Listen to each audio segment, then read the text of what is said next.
Bom dia, segundo ano, tudo bom com vocês? Iniciamos nossa semana com a nossa meta 14, produção de texto, módulo 6, capítulo 16, falaremos de carta do leitor, tranquilo? Então, nós temos que carta ao leitor é aquele gênero textual destinado ao leitor de um jornal ou de uma revista. Por quê? Porque esse leitor, ele também pode expressar a sua opinião. E ele vai expressar a sua opinião por meio da carta do leitor. Opinião referente, obviamente, a um assunto retratado nesse jornal ou nessa revista. Mas para que essa carta seja publicada, ela tem que seguir algumas características, certo? Que características são essas? Primeiro, esse texto tem que apresentar informações semelhantes a uma carta tradicional. Por exemplo, tem que ter a data, tem que ter o vocativo, lembrando que é a quem essa carta se destina, texto, corpo do texto, tem que ter a expressão de despedida, tem que ter uma assinatura, e tem que ter a cidade de origem do autor, certo? Além disso, o objetivo tem que ser claramente definido no início da carta. Então, você tem que ser objetivo, certo? Quanto ao seu objetivo. Olha lá a redundância. A linguagem tem que ser clara, períodos breves e isentas de palavras de baixo calão e repetição de ideias. O caráter é opinativo e é persuasivo também, com base em fatos verdadeiros, certo? Então você vai tentar convencer, mas vai fazer esse convencimento baseado em fatos verdadeiros. Na tua página 21, você tem esse seguinte texto, que vai estar te mostrando que nos dias de hoje, a carta do leitor é geralmente um e-mail que esse leitor, esse público, vai enviar ao editor da seção. A publicação dessa carta vai depender de alguns fatores aí, certo?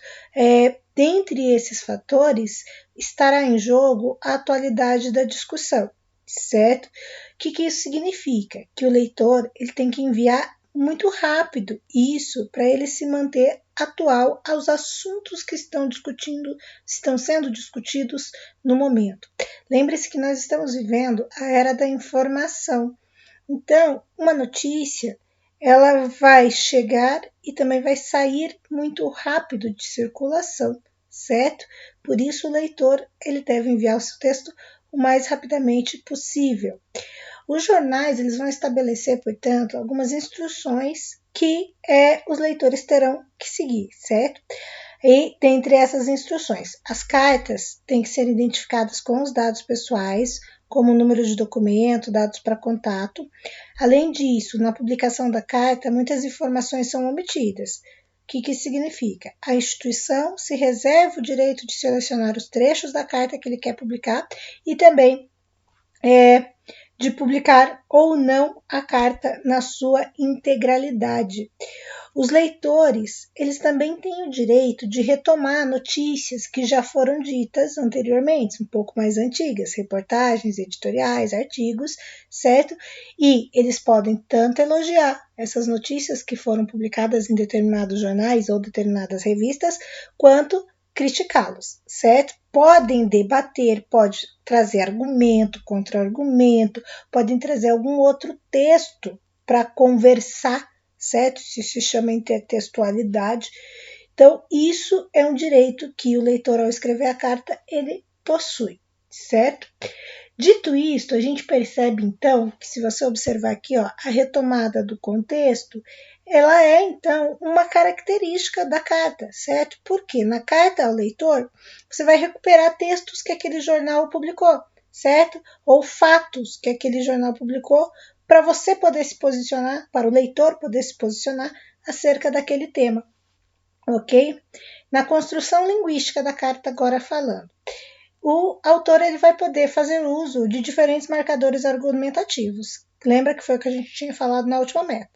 Então, pode fazer marcador de condicionalidade, oposição, conclusão. Então, condicionalidade, se, oposição, mas, conclusão, então, certo? Então, ele vai poder aplicar várias dessas estratégias para poder fazer com que o seu argumento seja válido e com que sua carta seja persuasiva. Na carta lida, o leitor então vai iniciar com uma ideia hipotética, construída com base numa comparação, para demarcar uma ironia. Certamente entrarão para a história como os maiores gestores de todos os tempos. Além disso, ele vai empregar marcadores avaliativos como advérbios certamente, exatamente, e adjetivos, fátuos, demagógicos, tranquilinho. Aí aqui a gente tem a seção, certo? Aonde o leitor vai opinar. E aqui você tem o exemplo de uma carta dos leitores, certo? Essa carta, se você olhar, ela foi publicada no dia 23 de junho. Ela é de autoria da Valda de Fátima Moreira, que mora em Vila Aurora Oeste, em Goiânia.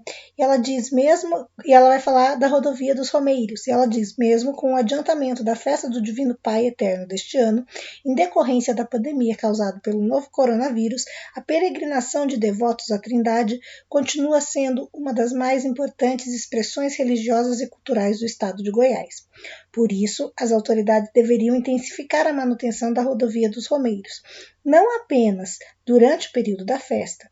O que se vê atualmente em todo o trajeto de Goiânia a Trindade é um breu total durante a madrugada e as primeiras horas do dia, causado pela falta de manutenção da estrutura de iluminação pública da via, além de uma grande quantidade de buracos em toda a pista. Fica então o apelo para que o poder público se sensibilize com a situação e tome as devidas medidas para corrigir este problema.